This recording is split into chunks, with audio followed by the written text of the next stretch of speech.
రాష్ట్రంలో నీటి భద్రత సాధిస్తే ఇతర రంగాల్లో అభివృద్ధి సాధ్యమవుతుందని ముఖ్యమంత్రి చంద్రబాబు స్పష్టం చేశారు. రాష్ట్రాన్ని కరువు రహితంగా చేయటమే లక్ష్యంగా ప్రభుత్వం పనిచేస్తుందని, వేసవి కంటే ముందు 6 మీటర్లు, వర్షపు సీజన్ పూర్తయ్యే నాటికి 3 మీటర్ల లోతులో భూగర్భ జలాలు అందుబాటులో ఉండాలని ఆయన నిర్దేశించారు. నీటి భద్రతా అంశంలో ప్రజలను భాగస్వాములను చేయాలని, దీన్నో ప్రజా ఉద్యమంగా మలచాలని సీఎం దిశానిర్దేశం చేశారు. ఈ మేరకు ఏప్రిల్ 6 నుంచి జూలై 14వ తేదీ వరకు 4 దశల కార్యాచరణను ముఖ్యమంత్రి ప్రకటించారు. ఈ నెల 6వ తేదీ నుంచి రాష్ట్ర వ్యాప్తంగా చేపట్టే నీటి భద్రత, సాగునీటి సంఘాల బాధ్యత కార్యక్రమంపై సాగునీటి సంఘాలు మంత్రి నిమ్మల రామానాయుడు, ప్రజాప్రతినిధులు, వివిధ శాఖల ఉన్నతాధికారులతో ఆదివారం సీఎం చంద్రబాబు టెలికాన్ఫరెన్స్ నిర్వహించారు. ఇరిగేషన్, వ్యవసాయం, పంచాయతీరాజ్, అటవీ, పశుసంవర్ధక శాఖలు సంయుక్తంగా ఈ జల సంరక్షణ కార్యక్రమాన్ని ముందుకు తీసుకువెళ్లాలని సూచించారు. నీటి సంరక్షణ, జలవనరుల పరిరక్షణ అంశాలే ఎజెండాగా 100 రోజుల కార్యాచరణను ముఖ్యమంత్రి ప్రకటించారు. సాగునీటి సంఘాల కేంద్రీకృతంగా యాక్షన్ ప్లాన్ అమలు చేసేలా ప్రణాళికలు సిద్ధం చేయాలన్నారు. రాష్ట్రంలోని 60,000 మంది సాగునీటి సంఘాల సభ్యులకు ఈ కార్యక్రమం నిర్వహణ చేపట్టే కీలక బాధ్యతను ముఖ్యమంత్రి అప్పగించారు. ఏప్రిల్ 6 నుంచి ఏప్రిల్ 15వ తేదీ వరకు పనుల గుర్తింపు కార్యక్రమం చేపట్టాలని, ఏప్రిల్ 16 నుంచి 20వ తేదీ వరకు గుర్తించిన పనులకు పరిపాలనా అనుమతులు ఇవ్వాలని ఆదేశించారు. ఏప్రిల్ 21 నుంచి జూలై 9వ తేదీ వరకు పనులు చేపట్టాలని, జూలై 10 నుంచి 14 జూలై పూర్తి చేసిన పనులకు సంబంధించిన నివేదికలను సమర్పించాలని సీఎం పేర్కొన్నారు. నీటి పొదుపును కీలకాంశంగా తీసుకుని ప్రతి నీటి బొట్టును ఒడిసిపట్టేలా చూడాలని అన్నారు. రాష్ట్ర స్థాయి నుంచి క్షేత్రస్థాయి వరకు నీటి భద్రతపై ప్రత్యేక దృష్టి సారించి కార్యాచరణ చేపట్టాలని పేర్కొన్నారు. నీటి భద్రత అనేది కేవలం ప్రభుత్వ కార్యక్రమం మాత్రమే కాదని, సామూహిక బాధ్యత అని సీఎం వివరించారు. ప్రతి నీటి చుక్కను సంరక్షించడం, ప్రతి ఎకరాకు నీరందించడం, ప్రతి రైతుకు భరోసా ఇవ్వటం లక్ష్యంగా ఈ కార్యక్రమం చేపట్టాలని సీఎం స్పష్టం చేశారు. వివిధ శాఖల సమన్వయంతో, సాగునీటి సంఘాలు, గ్రామ పంచాయతీల భాగస్వామ్యంతో కార్యక్రమం అమలు కావాలని అన్నారు. రాష్ట్ర స్థాయిలో ప్రభుత్వ ప్రధాన కార్యదర్శి నేతృత్వంలో స్టీరింగ్ కమిటీ విధానపరమైన అంశాలను పర్యవేక్షించాలని, జిల్లా, క్షేత్రస్థాయిలో కలెక్టర్ సహా సర్పంచ్ అధ్యక్షతన పనులు చేపట్టాలని ఆదేశించారు. తుగ్లక్ పేరు వినటం తప్ప చూడలేదని, జగన్ను చూస్తే తుగ్లక్ గుర్తొస్తున్నారని మంత్రి పార్థసారథి అన్నారు. ప్రజలు జగన్ తీరు చూసే ఎన్నికల్లో ఆ తీర్పు ఇచ్చారని చెప్పారు. 3 రాజధానుల పేరుతో జగన్ 3 ముక్కలాట ఆడారంటూ మండిపడ్డారు. తాను చెప్పింది అందరూ వినాలనే ధోరణిలో జగన్ ఉన్నారని అన్నారు. ఆంధ్రప్రదేశ్ రాష్ట్ర ముఖ్యమంత్రి నారా చంద్రబాబు నాయుడుపై ప్రజలకు అపార నమ్మకం ఉందని పేర్కొన్నారు. మంగళగిరిలోని టీడీపీ కేంద్ర కార్యాలయంలో మంత్రి పార్థసారథి విలేకరుల సమావేశం నిర్వహించారు. సమావేశంలో ఆయన మాట్లాడుతూ, చంద్రబాబుపై నమ్మకంతోనే రైతులు రాజధానికి స్వచ్ఛందంగా భూములిచ్చారని అన్నారు. రాజధానికి భూములిచ్చిన రైతులను అవమానిస్తారా? రాబోయే రోజుల్లో వైసీపీకి పుట్టగతులు లేకుండా చేస్తారు అని అన్నారు. రాష్ట్ర బడ్జెట్ మొత్తాన్ని అమరావతికి ఖర్చు పెడుతున్నారని, దుష్ప్రచారం చేస్తున్నారని మండిపడ్డారు. 20 నెలల్లో చాలా పురోగతి ఉంది అమరావతిలో. ఎక్కడైనా అమరావతి పురోగతి కోసం, అమరావతి అభివృద్ధి కోసం ఏ జిల్లాలో అయినా సరే అభివృద్ధి లేకోకుండా చేశారా ఈ కూటమి ప్రభుత్వం, చంద్రబాబు నాయుడు గారి నాయకత్వం అని చెప్పేసి ప్రశ్నిస్తా ఉన్నా నేను. ఆఖరికి మీరు ఎగ్గొట్టి మీ చేతకాక నిధులు తీసుకురాలేని ప్రాజెక్టులను కూడా, జల్ జీవన్ కానివ్వండి, అమృత్ కానివ్వండి, ఇంకా అనేక పథకాల ద్వారా వేల కోట్ల రూపాయలు తీసుకొచ్చి వాటిని కూడా రాష్ట్ర ప్రజలకు అందిస్తున్నారే, వాటి ఫలాల్ని. ఈరోజు విశాఖపట్నం తీసుకోండి, మీరేదో ప్రజల్ని మోసం చేశారు. విశాఖపట్నం ప్రజల్ని, ఉత్తరాంధ్ర ప్రజల్ని ఏదో రాజధాని తీసుకొస్తారని చెప్పేసి కనీసం ఒక 100-200 కోట్ల రూపాయలైనా ఎందుకు ఖర్చు పెట్టలేకపోయారనేది సమాధానం చెప్పి మిగతాది మాట్లాడమని చెప్పేసి నేను జగన్మోహన్ రెడ్డి గారిని ప్రశ్నిస్తా ఉన్నా నేను. ఈరోజు కొన్ని లక్షల కోట్ల రూపాయల పెట్టుబడులు ఆ నగరానికి తీసుకొచ్చాం, ఆ పక్క జిల్లాలకు తీసుకొచ్చి రేపటి రోజున ప్రపంచంలో అభివృద్ధి చెందిన నగరాలతో పోటీ పడే స్థాయికి విశాఖపట్నాన్ని అభివృద్ధి చేస్తూ ఉన్నాం. పోర్టును కానివ్వండి, ఇండస్ట్రీస్ కానివ్వండి, డేటా సెంటర్స్ కానివ్వండి, సాఫ్ట్వేర్ రంగం కానివ్వండి. అంతేకాదు జోన్లుగా చేసి 4 జోన్లుగా చేసి ఆంధ్రప్రదేశ్ని కారిడార్స్ తీసుకొచ్చాం. కర్నూలు జిల్లాలో కేంద్ర ప్రభుత్వ సహకారంతో. సో మన ప్రకాశం జిల్లా, నెల్లూరు జిల్లా పోర్టులు ఏర్పాటు చేస్తూ ఉన్నాం. బీపీసీఎల్ రిఫైనరీ వస్తూ ఉంది. సో ఇవన్నీ కూడా ఎందుకు మర్చిపోతున్నాం జగన్మోహన్ రెడ్డి గారు అని చెప్పేసి అడుగుతా ఉన్నా నేను. ప్రజలందరూ కూడా ఆలోచించాలి.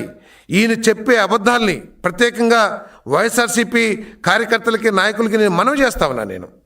మీరు కూడా తర్కించుకోండి. మీకు ముందు అందరికీ మనందరికీ తెలుగు వారికి ముందు మన రాష్ట్రం, మన రాష్ట్ర అభివృద్ధి, మన రాజధాని, తర్వాత రాజకీయాలు చేద్దాం. కానీ మన నాయకులు ఏదైనా తప్పు చేస్తూ ఉంటే తప్పకుండా ప్రశ్నించాల్సిన బాధ్యత ప్రజాస్వామ్యంలో మనకు ఉందని చెప్పేసి మనం చేస్తానని. ఆంధ్రప్రదేశ్ రాజధాని అమరావతి అభివృద్ధిని అడ్డుకోవాలని చూసిన, అమరావతి ఆకాంక్షలను వెక్కిరించిన వైసీపీ జగన్మోహన్ రెడ్డి జీరో రెడ్డి కావటం ఖాయమని విజయవాడ పార్లమెంటు సభ్యులు కేశినేని శివనాథ్ అన్నారు. తెలుగువారి ఆత్మ గౌరవాన్ని ప్రపంచ వ్యాప్తం చేసిన మహానాయకుడు నందమూరి తారక రామారావు అని అన్నారు. ఎన్టీఆర్ ఆశయ సాధనే ధ్యేయంగా తెలుగుదేశం పార్టీ ముందుకు సాగుతుందని ఉద్ఘాటించారు. రాష్ట్ర అభివృద్ధిని కాంక్షించేది కూటమి ప్రభుత్వమే అన్నారు. రాజకీయాల్లోకి వచ్చిన 9 నెలల్లోనే అధికారాన్ని చేపట్టిన చరిత్ర ప్రపంచంలోనే ఎన్టీఆర్ ఒక్కరికే సాధ్యమైందన్నారు. విజయవాడ చిట్టినగర్ మిల్క్ ఫ్యాక్టరీ ఎదురుగా ఏర్పాటు చేసిన టీడీపీ వ్యవస్థాపకులు నందమూరి తారక రామారావు విగ్రహాన్ని ఎంపీ కేశినేని చిన్ని నిన్న సాయంత్రం ఆవిష్కరించారు.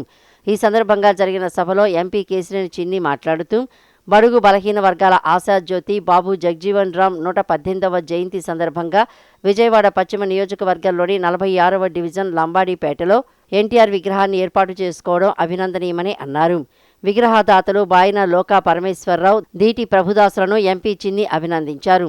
మాజీ ఉప ప్రధాని బాబు జగ్జీవన్ రామ్ చిత్రపటానికి పూలమాలలు వేసి నివాళులర్పించారు. ఈ సందర్భంగా జరిగిన సభలో ఎంపీ కేశినేని చిన్ని మాజీ ముఖ్యమంత్రి జగన్మోహన్ రెడ్డి వైఖరిపై నిప్పులు చెరిగారు. కోట్లాది మంది ఆంధ్రుల స్వప్నం అమరావతి రాజధాని అని, దానిని ఒక కామెడీ పీస్గా మార్చాలని చూడటం జగన్ రెడ్డి అవివేకానికి నిదర్శనమని ఎంపీ ధ్వజమెత్తారు. ముంబై, ఢిల్లీ, హైదరాబాద్ తరహాలో అమరావతిని ప్రపంచస్థాయి నగరంగా తీర్చిదిద్దాలని చంద్రబాబు నాయుడు కృషి చేస్తుంటే జగన్ మాత్రం మావిగన్ అంటూ వింత పేర్లతో వెకిరిస్తున్నారని మండిపడ్డారు. 3 రాజధానుల పేరుతో 151 సీట్ల నుంచి 11 సీట్లకు పడిపోయిన 11 రెడ్డిగా జగన్ మారాడని, అమరావతికి వ్యతిరేకంగా వెళ్తే భవిష్యత్తులో జీరో రెడ్డిగా మిగలడం ఖాయమని హెచ్చరించారు. రాష్ట్ర ముఖ్యమంత్రి చంద్రబాబు నాయుడు సమక్షంలో సరికొత్త అధ్యాయం సృష్టిస్తున్నారని అన్నారు. కూటమి ప్రభుత్వం అధికారంలోకి రాగానే చెప్పిన విధంగా పెన్షన్ 4,000కు పెంచి అమలు చేస్తున్నామని తెలిపారు. రేవంత్ రెడ్డి గారు ప్రతి అసెంబ్లీ సమావేశాల్లో అవును తెలుగుదేశం పార్టీలోంచి వచ్చా, కానీ నా ప్రాంతం కోసం నేను నమ్మిన పార్టీని, నేను నమ్మిన నాయకుడిని బాధించినా వదిలి నేను నా ప్రాంతం కోసం వచ్చామని చెప్పి పదే పదే మనల్ని స్మరించుకుంటున్నారంటే అది తెలుగుదేశం పార్టీకి ఉన్న పవర్. ఇన్ని సంవత్సరాల కాలంలో ఎన్నో ఒడిదుడుకులు ఎదురైనాయి, ఎన్నో ఇబ్బందులు ఎదురైనాయి. కానీ ఆ రామారావు గారు పెట్టిన ముహూర్తం ఏమో కానీ ఇవాళ 1 కోటి మంది సభ్యత్వం ఉన్న ప్రాంతీయ పార్టీ ఏదన్నా ఉందంటే దేశంలో తెలుగుదేశం పార్టీ తప్పితే ఎక్కడా ఇంకో పార్టీ లేదు. నిన్న నారా లోకేష్ గారు బళ్ళారి రాయచూరు వెళ్ళారు నందమూరి తారక రామారావు గారి విగ్రహం ఓపెన్ చేయడానికి. నందమూరి తారక రామారావు గారి విగ్రహం ఓపెన్ చేయడానికి వెళ్తే అక్కడ కాంగ్రెస్, భారతీయ జనతా పార్టీ, జనతాదళ్ అన్ని పార్టీలు కూడా ఘనంగా స్వాగతం పలికి ఆ యొక్క భారీ ర్యాలీ చూస్తే రాయచూరు పట్టణం 4 గంటలు స్తంభించిపోయిందంటే అది నందమూరి తారక రామారావు గారికి ఉన్న పవర్. మనం అనుకున్నట్టు సమన్యాయం అందరికీ వచ్చుదని అందరి ఆశ. అటువంటి అమరావతిలో ఉన్న రాజధానిని 3 ముక్కలు పేకాటం బాగా అలవాటు అనుకుంటా బాబుకి. 3 ముక్కలు ఆటలేక 3 రాజధానులు అన్నాడు. 3 రాజధానులు అనగానే ఆంధ్రప్రదేశ్ ప్రజానికం అంతా జగన్ రెడ్డిని 151 సీట్లు ఇచ్చాం, 11 రెడ్డిని చేసాం. 11 రెడ్డి అయిపోయాడు. ఈ 11 రెడ్డి అయినా కూడా బుద్ధి రాల. ఏం చేస్తాడు? నిన్న పార్లమెంట్లో మనం అందరం చూసాం. పార్లమెంటు వేదికగా ఇండియాలో దేశం మొత్తం ఆంధ్రప్రదేశ్కి మంచి రాజధాని ఉండాలి, అమరావతి లాంటి రాజధాని కావాలని కాంగ్రెస్, భారతీయ జనతా పార్టీ, సమాజ్వాదీ పార్టీ, ఆఖరికి కాశ్మీర్లో ఉన్న చిన్న చితక పార్టీలు కూడా ఆంధ్రప్రదేశ్కి అమరావతి ఉండాలి, ఆంధ్రప్రదేశ్ అభివృద్ధిలో చంద్రబాబు నాయుడు గారు ఉన్నారు, అమరావతిని దేశం గర్వించే నగరంగా, ప్రపంచవ్యాప్త నగరంగా అభివృద్ధి చేస్తారని అంటే ఈయనేమంటాడు? వీరికి మతి భ్రమించిపోయింది. అమరావతికి పేరు వస్తుంది, నేను అధికారంలోకి రాలేను, ఒక భయంతో ఒక్క పిచ్చి ప్రాలాపన. మావి గన్ అంట. ఇంద్ర బాబు ఈ పేరు ఎక్కడో సోమాలియాలోనో మరి లేకపోతే సౌత్ ఆఫ్రికాలో ఉన్న దేశాల్లో నుంచి వచ్చిన వ్యక్తులు పెడతారేమో పేర్లు. అంటే అతని యొక్క ఒక కామెడీ పీస్ చేద్దాం అనుకుంటున్నాడు. మనం అందరం ఆశతో అమరావతిని కోరుకుంటుంటే అమరావతిని ఒక కామెడీ పీస్. అమరావతి పేరు ఎట్లా ఉంది? మావి గన్న. మీరు ఎవరన్నా అసలు నా పేరు ఏదన్నా చూస్తాం, ఒక హైదరాబాద్ అంటే ఎంత అందంగా ఉంది, ఢిల్లీ అంటే ఎంత అందంగా ఉంది, ఒక ముంబై అంటే ఎంత అందంగా ఉంది, అట్లాగే ఒక అమరావతి అంటే ఎంత అందంగా ఉంది, ఒక విశాఖపట్నం అంటే ఎట్లా ఉంది, అసలు మన ఊరు విజయవాడ అంటే మనకి ఎంత గర్వం. అటువంటి దాన్ని తీసుకెళ్ళి మావి గన్ అంట. ఏందో మరి ఆయన. రాష్ట్ర దూదేకుల finance corporation chairman K Nagulameera మాట్లాడుతూ విజయవాడ పశ్చిమ నియోజకవర్గం పేద మధ్యతరగతి ప్రజలతో కూడిన ప్రాంతమని, ఇక్కడ అభివృద్ధికి ప్రత్యేక ప్రణాళికలు ఎంపీ చిన్ని ఆధ్వర్యంలో రూపొందించడం జరుగుతుందని వెల్లడించారు. పేదవాడి ఆకలి తీర్చడానికి ఆనాడు జగన్ అన్నా క్యాంటీన్లు రద్దు చేస్తే పేదవాడి ఆకలి తీర్చడానికి తన సొంత డబ్బులతో కోట్ల వ్యయంతో 7 నియోజకవర్గాల్లో పేదవాళ్ళకి అన్నం పెట్టినటువంటి వ్యక్తి. అంతేకాకుండా కిడ్నీ బాధితులకు కానీ, చదువుకున్న వాళ్ళకి కానీ, హాస్పిటల్లో ఉన్న వాళ్ళకి కానీ, కార్యకర్తలకు కానీ ఆయన ఎంతో ఉపయోగపడి ఇవాళ చరిత్రలో 2,85,000తో గెలిచారు. ఆయన ఒక్కటెప్పుడు ఆలోచిస్తూ ఉంటాడు, 2,85,000తో గెలిపించినటువంటి విజయవాడ పార్లమెంటు ప్రజల రుణం తీర్చుకోవాలంటే నేను నిరంతరం ప్రజల మధ్య ఉండాలి, ప్రజల ఆకాంక్షల మేరకు పనిచేయాలనేటువంటి తపన. పలువురు సీనియర్ కార్యకర్తలు, నాయకులను ఈ సందర్భంగా ఎంపీ శివనాథ్ ఆధ్వర్యంలో సత్కరించారు. భోగాపురం విమానాశ్రయం క్రెడిట్ చోరీకి వైకాపా ప్రయత్నం చేస్తుందని మంత్రి కొండపల్లి శ్రీనివాస్ అన్నారు. ఎయిర్పోర్టు ఎవరి హయాంలో కార్యరూపం దాల్చిందో బొత్సకు తెలుసన్నారు. ఎర్ర బస్సు రాని చోటుకు ఎయిర్ బస్ ఎందుకు అన్న జగన్ మాటలు ఎవరూ మర్చిపోలేదన్నారు. విశాఖలో నిర్వహించిన మీడియా సమావేశంలో మంత్రి కొండపల్లి శ్రీనివాస్ మాట్లాడారు. భోగాపురం ఎయిర్పోర్టుకు కేంద్ర మాజీ మంత్రి అశోక్ గజపతిరాజు హయాంలో భూమి పూజ జరిగిందని, అప్పుడే 2,600 ఎకరాలు భూసేకరణ చేసి పనులు మొదలుపెట్టారని అన్నారు. వైఎస్ఆర్ కాంగ్రెస్ పార్టీ ప్రభుత్వ హయాంలో ఎన్ని ఎకరాలు భూసేకరణ చేశారో స్పష్టం చేయాలన్నారు. వారు చేసిన 300 ఎకరాల భూసేకరణకు ఇప్పటికీ న్యాయం చేయలేదన్నారు. ఆ నిర్వాసితులకు న్యాయం చేసే ప్రక్రియను కూటమి ప్రభుత్వం చేస్తోందన్నారు. ఎర్రబస్సు రాని చోటికి ఎయిర్ బస్ ఎందుకు అన్న జగన్ మాటలు ఎవరూ మర్చిపోలేదని అన్నారు. భావనపాడు పేరిట పోర్టు శంకుస్థాపన చేసింది చంద్రబాబు. దాని పేరు కూడా మర్చి మూలపేట పోర్టుగా క్రెడిట్ తమ ఖాతాలో వేసుకోవాలనుకుంటున్నారని ప్రజలకు అన్నీ తెలుసని అన్నారు. ఇప్పటికైనా వైఎస్ఆర్ కాంగ్రెస్ పార్టీ వైఖరి మారితే మంచిది అని హితవు పలికారు.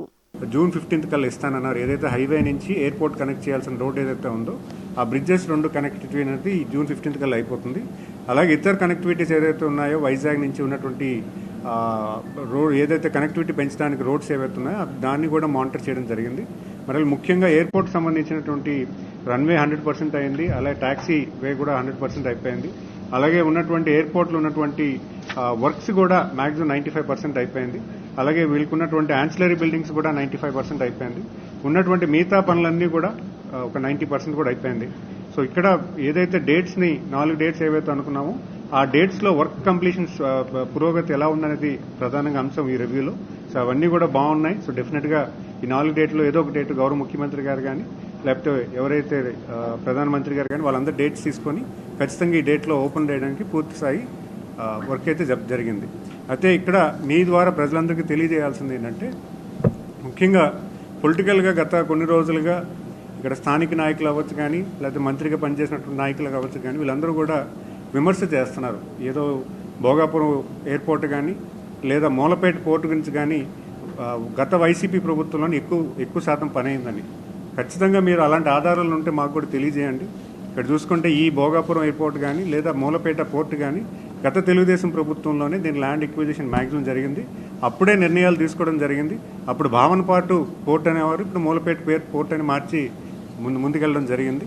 కానీ వాళ్ళు ఏదో వాళ్ళ హయాంలో ఏదో జరిగిందని చెప్తున్నారు. అది అవాస్తవం. వాళ్ళ టైంలో జరిగినటువంటి GIS ఫొటోస్ కానీ తీసుకోగలిగితే ఆ పురోగతి కూడా వాళ్ళు తెలుసుకోగలుగుతారు. శ్రీకాకుళం జిల్లాను సస్యశ్యామలం చేసేందుకు నేరడి బ్యారేజీని నిర్మిస్తామని మంత్రి అచ్చెన్నాయుడు స్పష్టం చేశారు. గత వైకాపా ప్రభుత్వ నిర్లక్ష్యంతో నేరడి బ్యారేజీ సమస్యను పరిష్కరించలేకపోయారని చెప్పారు. నైపుణ్యం ఉన్న న్యాయవాదులను సీఎం చంద్రబాబు పెట్టడంతో ట్రైబ్యునల్ తీర్పు స్పష్టంగా వచ్చిందన్నారు. దీంతో కేంద్ర ప్రభుత్వం గెజిట్ నోటిఫికేషన్ ఇచ్చేలా సీఎం చంద్రబాబు, కేంద్ర మంత్రి రామ్మోహన్ నాయుడు కృషి చేశారని గుర్తు చేశారు. శ్రీకాకుళం జిల్లాలో అత్యంత ప్రాధాన్యమైనటువంటిది వంశధార నేరేడ్ బ్యారేజ్.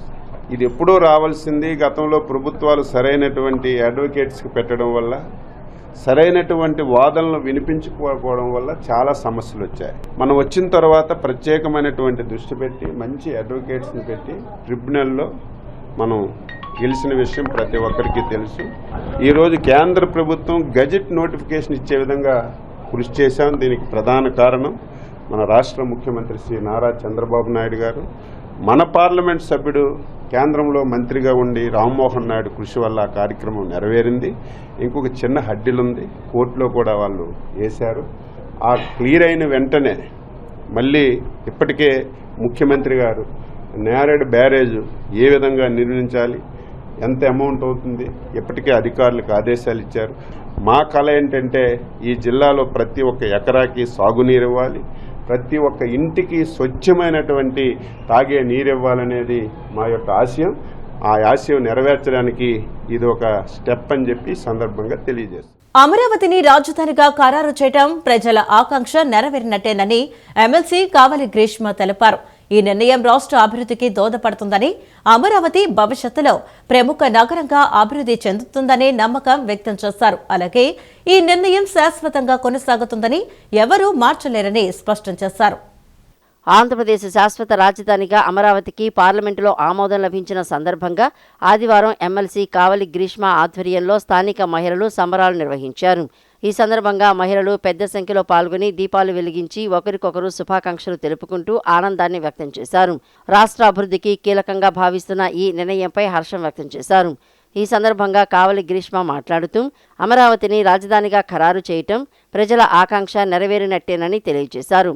ఈ నిర్ణయం రాష్ట్ర అభివృద్ధికి దోహదపడుతుందని, అమరావతి భవిష్యత్తులో ప్రముఖ నగరంగా అభివృద్ధి చెందుతుందనే నమ్మకం వ్యక్తం చేశారు. అలాగే ఈ నిర్ణయం శాశ్వతంగా కొనసాగుతుందని ఎవరూ మార్చలేరని స్పష్టం చేశారు. అలాగే ఈ నిర్ణయం తీసుకున్న కేంద్ర మరియు రాష్ట్ర ప్రభుత్వాలకు కృతజ్ఞతలు తెలియజేశారు. అనాదిగా ఉన్న ఆంధ్రప్రదేశ్ కి రాజధాని అమరావతి అని చట్టసభల్లోని పెట్టి తీర్మానం పాస్ చేసినందుకు ప్రధానమంత్రి గారికి, ముఖ్యమంత్రి గారికి, డిప్యూటీ సీఎం గారికి, లోకేష్ అన్న గారికి ప్రతి ఒక్కరికి కృతజ్ఞతలు. అమరావతి ఇప్పుడు మనందరి రాజధాని, అది ఎవ్వరూ మార్చలేరు. జై అమరావతి, జై అమరావతి, జై ఆంధ్రప్రదేశ్, జై ఆంధ్రప్రదేశ్, జై జై అమరావతి, జై జై అమరావతి, జై చంద్రబాబు, జై చంద్రబాబు. రైతులు, మహిళలు 1631 రోజులు చేసిన పోరాటం అమరావతిని అజరామరంగా నిలిపిందని మాజీ మంత్రి దేవినేని ఉమామహేశ్వరరావు అన్నారు. బిల్లుకి తీర్మానానికి తేడా తెలియకుండా తాడేపల్లిలో కూర్చుని ప్రెస్ మీట్లు పెడుతున్నారని విమర్శించారు. 5 ఏళ్ల వైసీపీ పాలనలో విజయవాడను ఏం ఉద్ధరించారో చెప్పాలని ప్రశ్నించారు. వైసీపీ ఎన్ని కుట్రలు చేసినా ప్రజలు మెచ్చే రాజధానిగా అమరావతి రూపుదిద్దుకుంటుందని తెలిపారు. మాజీ మంత్రి దేవినేని ఉమామహేశ్వరరావు నిన్న విలేకరుల సమావేశం నిర్వహించారు. సమావేశంలో ఆయన మాట్లాడుతూ శాసనమండలిలో వైసీపీ సభ్యులు నాటి చైర్మన్ షరీఫ్ పట్ల ఏ విధంగా వ్యవహరించారో ప్రజలు చూశారని అన్నారు. న్యాయస్థానం టు దేవస్థానం పాదయాత్ర చేస్తున్న మహిళల పట్ల వ్యవహరించిన అరాచకాలు మర్చిపోయారా అని ప్రశ్నించారు. దేశంలో ఉన్న అన్ని పార్టీలు అమరావతి బిల్లుకు పార్లమెంటులో ఏకగ్రీవంగా ఆమోదం తెలిపితే మాట్లాడడానికి కూడా సిగ్గుపడి వైసీపీ వాకౌట్ చేసిందని ధ్వజమెత్తారు. రాజధానిలో జరుగుతున్న అభివృద్ధి పనులు చూసి ఓర్వలేక వైసీపీ నేతలు బ్రతుకు తెరువు కోసం అమరావతిపై విషం చిమ్మడం మొదలుపెట్టారని అన్నారు. ఒక్క ఛాన్స్ అని అధికారంలోకి వచ్చి రాష్ట్రంలో సాగించిన విధ్వంసక పాలన చరిత్రలో మర్చిపోలేరని తెలిపారు. వైసీపీ విధ్వంసన పాలనలో దెబ్బతిన్న పోలవరం పనులు కూటమి ప్రభుత్వంలో పరుగులు పెడుతున్నాయని అన్నారు. 11 సీట్లు పరిమితం చేసిన బాధ్యతతో శాసనసభకు రాకుండా పారిపోతున్నాం.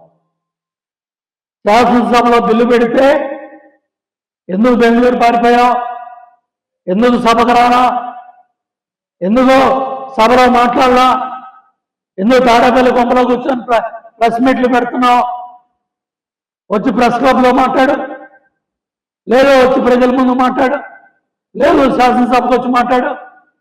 బిల్లుకి తీర్మానానికి తేడా తెలీదు. షరీఫ్ గారు చెప్తా ఉన్నాడు, శాసన మండలిలో మీరు చేసిన అరాచకాలు, మీ సభ్యులు చేసిన అరాచకాలు, మీ మంత్రులు, వైసీపీ మంత్రులు ఆయన పట్ల ఏ విధంగా ప్రవర్తించారనేది షరీఫ్ గారే మొన్న అమరావతి రైతాంగం ముందు చెప్పారు. ఆయన గుండెల మీద అనరాని మాటలని ఎంతో అసభ్యంగా మాట్లాడి విషం నిమ్మి ఆ రోజు ఏదో విధంగా ఆ బిల్లు పాస్ చేసుకొని విశాఖపట్నం వెళ్దామని ప్రయత్నం చేశాడు. హైకోర్టులో న్యాయస్థానాలు అమరావతిని కాపాడాయి. సుప్రీంకోర్టు అమరావతిని కాపాడింది. ఇవాళ న్యాయస్థానాలు కాపాడాయి. తిరుమల వెళ్తా ఉంటే నెల్లూరు జిల్లాలో కనీసం భోజనం చేయటానికి కూడా అక్కడ ఆ రోజు రోడ్డు మీద రోడ్డు శుభ్రం చేసుకొని మహిళలు రైతులు రోడ్డు మీద అన్నం తిన్నారు. మర్చిపోయా జగన్మోహన్ రెడ్డి, నువ్వు చేసిన అరాచకాలు, కుట్రలో కుతంత్రాలు, అర్ధరాత్రి ఇళ్ల మీద పడి రైతులను లాక్కెళ్ళి గుంటూరు సబ్ జైల్లో పెట్టావు, రాజమండ్రి సబ్ జైల్లో పెట్టావు, రకరకాల సబ్ జైలు పంపించావు. ఇవాళ నువ్వు రైతుల పట్ల ముసలి కన్నీరు గారుస్తావా? ముసలి కన్నీరు గారుస్తావా? నువ్వు ఉద్ధరిస్తావా? సిగ్గు లేకుండా సజ్జల రామకృష్ణారెడ్డి అన్నం తిన్నా గడ్డి తిన్నావా? మళ్ళీ బయలుదేరావా విషయం చెప్పటానికి? అమరావతితో పాటు సిఆర్డీఏ పరిధి మొత్తం అభివృద్ధి జరుగుతుందని స్వతంత్ర కార్పొరేషన్ చైర్మన్ కొమారెడ్డి పట్టాభిరామ్ అన్నారు.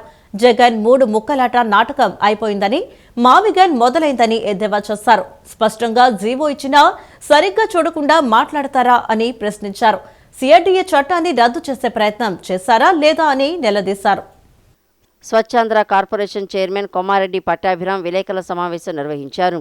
సమావేశంలో ఆయన మాట్లాడుతూ వైఎస్ఆర్ కాంగ్రెస్ పార్టీ హయాంలో ఏపీసీ ఆర్డీఏ అక్కర్లేదని జగన్ బిల్లు ఎందుకు పెట్టారని ప్రశ్నించారు. జగన్ ఎన్ని నాటకాలాడినా ప్రజలు నమ్మే పరిస్థితుల్లో లేరన్నారు. అమరావతిపై ఉన్న కడుపు మంటతోనే కొత్త నాటకం ఆడుతున్నారని పేర్కొన్నారు. కొత్త పేర్లు తీసుకువచ్చిన జగన్ను చూసి ప్రజలు నవ్వుకుంటున్నారని చెప్పారు. సిఆర్డీఏ మ్యాప్ చూస్తే చంద్రబాబు విజన్ ఏంటో అర్థమవుతుందని పట్టాభి పేర్కొన్నారు.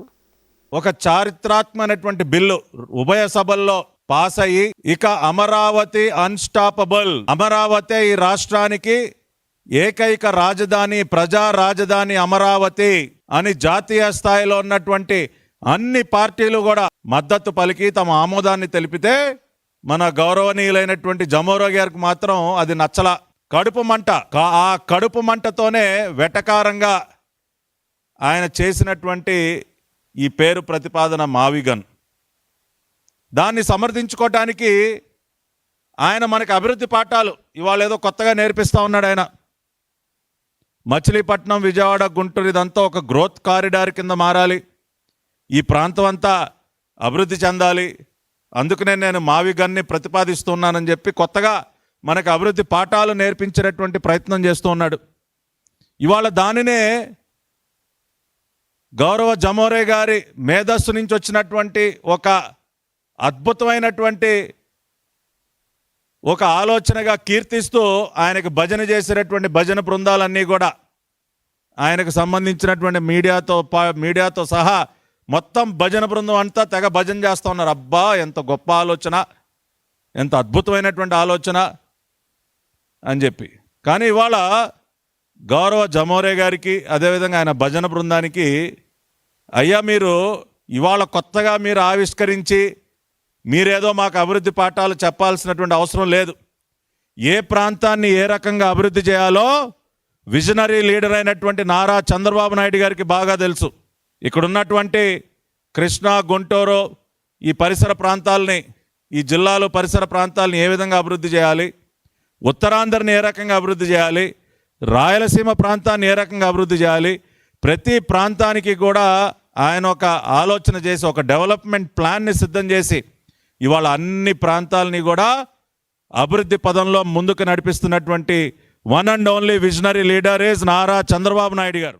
వైఎస్ఆర్సీపీ ప్రశ్నలకు సమాధానం చెప్పే ధైర్యం చంద్రబాబుకు ఉందా అంటూ మాజీ మంత్రి వెల్లంపల్లి శ్రీనివాసరావు ప్రశ్నించారు. అమరావతి పేరుతో ప్రజలను చంద్రబాబు మోసం చేస్తున్నారంటూ దుయ్యబట్టారు. గ్రీన్ జోన్ పేరు చెప్పి చంద్రబాబు రైతులను తీవ్ర ఇబ్బందులు పెడుతున్నారన్నారు. టీడీపీ 7 ఏళ్ల పాలనలో విజయవాడకు ఏం చేశారో చంద్రబాబు చెప్పారంటూ వెల్లంపల్లి డిమాండ్ చేశారు. తాడేపల్లిలోని వైసీపీ కేంద్ర కార్యాలయంలో మాజీ మంత్రి వెల్లంపల్లి శ్రీనివాస్, మాజీ ఎమ్మెల్యే మల్లాది విష్ణు, ఎన్టీఆర్ జిల్లా వైసీపీ అధ్యక్షులు దేవినేని అవినాష్ నిన్న విలేకరుల సమావేశం నిర్వహించారు. సమావేశంలో వారు మాట్లాడుతూ వైఎస్ఆర్సీపీ హయాంలో విజయవాడలో అభివృద్ధి పరుగులు పెట్టిందన్నారు. కేవలం 20,000 కోట్లతో అద్భుతమైన రాజధానిని నిర్మించుకోవచ్చని చెప్పారు. వెస్ట్ బైపాస్లో 10% పనులు ఎందుకు ఆపుతున్నారని ప్రశ్నించారు. పోర్టు, రైల్వే స్టేషన్ కలిస్తే అభివృద్ధి శరవేగంగా జరుగుతుందన్నారు. ప్రతి ఒక్కరూ మావిగన్ ప్రతిపాదనను స్వాగతిస్తున్నారని పేర్కొన్నారు. వైఎస్ జగన్ సూచించిన మావిగన్ ప్రతిపాదనను చంద్రబాబు ఎందుకు పట్టించుకోవటం లేదని, విజయవాడ అంటే చంద్రబాబుకు కక్ష అని పేర్కొన్నారు. కూటమి అధికారంలోకి వచ్చాక విజయవాడలో ఒక అభివృద్ధి పని కూడా జరగలేదని, విజయవాడ అభివృద్ధిని చంద్రబాబు విస్మరించారని తెలియజేశారు. మీరు గతంలో 5 సంవత్సరాలు పరిపాలన చేశారు, ఇప్పుడు 2 సంవత్సరాలు పరిపాలన చేశారు. మీరు 7 ఏళ్లలో అమరావతిలో మీరు చేసింది ఏంటని చూపెట్టే దమ్ము ధైర్యం మీకుందా? అది కాకుండా కేవలం ప్రజల్ని మభ్యపెట్టి ప్రజల్ని ఏమార్చే విధంగా మిగతా వాళ్ళు చేసే తప్పుల్ని ఎత్తు చూపెట్టకుండా కేవలం అమరావతి గురించే మాట్లాడుకునే విధంగా ప్రజల్ని బ్రహ్మంలో తీసుకెళ్ళడానికి తప్ప మీరు చేసినది ఏది కూడా ఇవన్నీ డ్రామాలని చెప్పి ప్రజలందరికీ కూడా తెలుసు.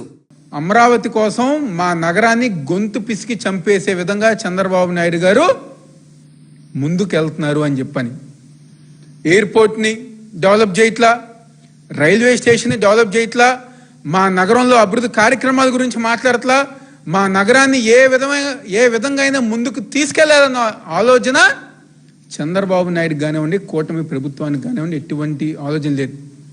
14 నుంచి 19 దాకా పరిపాలన చేశారు, ఎటువంటి కార్యక్రమాలు చేయలా. మళ్ళీ మీరు అధికారంలోకి వచ్చిన ఈ 2 సంవత్సరాల్లో గారా ఒక్కటంటే ఒక్క అభివృద్ధి కార్యక్రమం మా విజయవాడ ప్రాంతంలో మీరు చేయలేదని చెప్పి నేను సందర్భంగా మీకు చెప్తున్నాం. వైఎస్ జగన్మోహన్ రెడ్డి గారి ముందు చూపేంటో, ఆలోచన విధానం ఏంటో, 5,500 కోట్ల రూపాయల ఖరీదుతో ఎయిర్పోర్ట్కి టెండర్స్ పిలిచి అక్కడ ఇండస్ట్రీకి భూములు సేకరించి పనులు ప్రారంభించినటువంటిది జగన్మోహన్ రెడ్డి గారి యొక్క ఆలోచన. అందుకే జగన్మోహన్ రెడ్డి గారు విస్తృతమైనటువంటి రాష్ట్ర ప్రజల యొక్క ప్రయోజనాలు, రాష్ట్రం అభివృద్ధి పదంలో ముందుకు సాగాలని, రాష్ట్రం అప్పుల ఊబిలో కూరుకుపోకూడదని, అది ఆ ప్రాంతం అప్పులు చేసి కట్టడం మూలంగా ఆ ప్రాంతం మరింతగా ఈ గ్రోత్ ఇంజిన్ యాడ్ అయితే మరింత అభివృద్ధి చెందడానికి ఆస్కారం ఉంటుందని చెప్పని ఒక సలహా ఇస్తే, అమరావతికి వ్యతిరేకం, రాజధాని జగన్మోహన్ రెడ్డి గారు తిరిగి అధికారంలోకి వస్తే రాజధానిని మార్చేస్తారు అని చెప్పని ఈరోజు ఒక ప్రధానమైనటువంటి పత్రికలు రాస్తున్నాయి అనంటే, ఆంధ్రప్రదేశ్ రాష్ట్ర అభివృద్ధికి ప్రధాన అడ్డంకి వైఎస్ఆర్సీపీ పార్టీని అని తెలుగునాడు విద్యార్థి ఫెడరేషన్ టీఎన్ఎస్ఎఫ్ జిల్లా ప్రధాన కార్యదర్శి చరణ్ సాయి యాదవ్ అన్నారు. విజయవాడ పార్లమెంటు కార్యాలయం గున్నాన కాలనీలోని ఎన్టీఆర్ భవన్లో ఆదివారం నిర్వహించిన విలేకరుల సమావేశంలో టీఎన్ఎస్ఎఫ్ జిల్లా ప్రధాన కార్యదర్శి చరణ్ సాయి యాదవ్ మాట్లాడారు. రాజధాని విషయంలో ఎన్టీఆర్ జిల్లా వైసీపీ అధ్యక్షుడు దేవినేని అవినాష్ చేసిన వ్యాఖ్యలను తీవ్రంగా ఖండించారు. విజయవాడ నగర అభివృద్ధికి ముఖ్యమంత్రి చంద్రబాబు నాయుడు, యువనేత నారా లోకేష్ ఆటంకమంటూ అవినాష్ మాట్లాడిన మాటలు సిగ్గుచెట్టన్నారు. విజయవాడ మెట్రో నగరంగా అభివృద్ధి చెందాల్సి ఉందని, కేవలం దేవినేని అవినాష్ కుటుంబ సభ్యుల రౌడీయిజం కారణంగానే విజయవాడ నగరం అంటే రౌడీయిజం అనే పేరు వచ్చి నగరం అభివృద్ధి చెందలేదన్నారు. వైకాపా నాయకులు ప్రచారంలోకి తెచ్చిన మావి అనే పేరుపై సోషల్ మీడియాలోనూ ప్రజల్లోనూ తీవ్ర చర్చ నడుస్తుందన్నారు. ఈరోజు మావిగన్ అనే పేరు పెట్టడం వల్ల ఆంధ్ర రాష్ట్ర ప్రజలందరూ హర్షిస్తున్నారంట. నువ్వు నిజంగా ఒకసారి ఆ అవినీతి దొడ్డి దాటి బయటకు వస్తే చూస్తే కనబడిద్ది. ఈరోజు విజయవాడలో ఆంధ్ర రాష్ట్రంలో ప్రజలు ఏమనుకుంటా ఉన్నారా అని ఈరోజు మిమ్మల్ని చూసి నవ్వుతూ ఉన్నారు. పక్కన రాష్ట్ర ప్రజలంతా కూడా మావిగన్ అనే పేరును చూసి మిమ్మల్ని చూసి రాష్ట్ర ప్రజలు నవ్వుతున్నారు. ఇలాంటి పరిస్థితుల్లో ఈరోజు ఆంధ్ర రాష్ట్రం అభివృద్ధి చేసింది జగన్మోహన్ రెడ్డి. ఏం చేశాడు జగన్మోహన్ రెడ్డి ఆంధ్ర రాష్ట్రానికి అభివృద్ధి? నవరత్నాల్లో ఏ రత్నం అన్నా ఏ రోజన్నా ఏ పేద ప్రజలకు ఇచ్చాడా? ఈరోజు అంతకన్నా పెద్ద జోక్ ఏంటంటే విజయవాడ అభివృద్ధిని ఆపేసింది చంద్రబాబు నాయుడు గారు, లోకేష్ గారు అంట. ఏమే 2014 వరకు నువ్వు ఎక్కడున్నావు? ఆ రోజు నీకు కనపడలేదా? ఆ రోజు నీకు అనిపించలేదా విజయవాడ అభివృద్ధి ఆగిపోయిందని? ఈరోజు ఛాలెంజ్ చేస్తూ ఉన్నా, విజయవాడ నగరాన్ని విజయవాడ రౌడీలు అనే పేరు తెచ్చింది ఎవరు? ఈరోజు విజయవాడలో రౌడీజానికి ప్రాణం పోసింది ఎవరు? విజయవాడ రౌడీజానికి ఊపిరి పోసింది ఎవరు? ఈరోజు రౌడీజానికి ఈరోజు విజయవాడ రౌడీలు అనే పేరు ఈరోజు విజయవాడ కీర్తిని తగ్గించింది ఎవరు? ఈరోజు విజయవాడ నగరం మెట్రో సిటీతో పోటీ పడాల్సిన సిటీని ఈరోజు రౌడీలు గొండాలు అనే పేరుకు దిగజార్చింది నువ్వు కాదా? ఏంటంటే అమరావతి రాజధాని అని పార్లమెంట్లో పెద్దల సభలో, ఎగువ సభలో, దిగువ సభలో ఆమోదించిన తర్వాత జగన్మోహన్ రెడ్డి తట్టుకోలేకపోతున్నాడు. ఎందుకంటే ఆంధ్ర రాష్ట్రంలో ఒక ఎస్సీ కాన్స్టిట్యున్సీని ఈరోజు రాజధానిగా ప్రకటించి అమరావతిగా నామకరణం చేస్తే చంద్రబాబు నాయుడు గారు మొన్న ఎలక్షన్స్లో చూశాడు జగన్మోహన్ రెడ్డి. ఈ ఎస్సీలు, బీసీలు, ఎస్టీలు అతనికి కొట్టిన దెబ్బ, ఒక్క సీటు గెలవలేని ఈ జగన్మోహన్ రెడ్డి దగ్గర మోచేతి నీళ్ళు తాగే కుక్కలు ఈరోజు మాట్లాడుతున్నాయి రాజధాని గురించి. చెప్తున్నాం, చంద్రబాబు నాయుడు గారు కట్టుబడి ఉన్నాడు రాజధాని అమరావతి అని. ఎందుకంటే ఒక ఎస్సీలు అత్యధికంగా ఈ రాజధాని ప్రాంతంలో 7-8 నియోజకవర్గాలు ఎస్సీ నియోజకవర్గాలకి 60 నుంచి 70-100 కిలోమీటర్లలోపు అందుబాటులో ఉంది ఈ రాజధాని. ఈ వార్తలు ఇంతటితో సమాప్తం. నమస్కారం.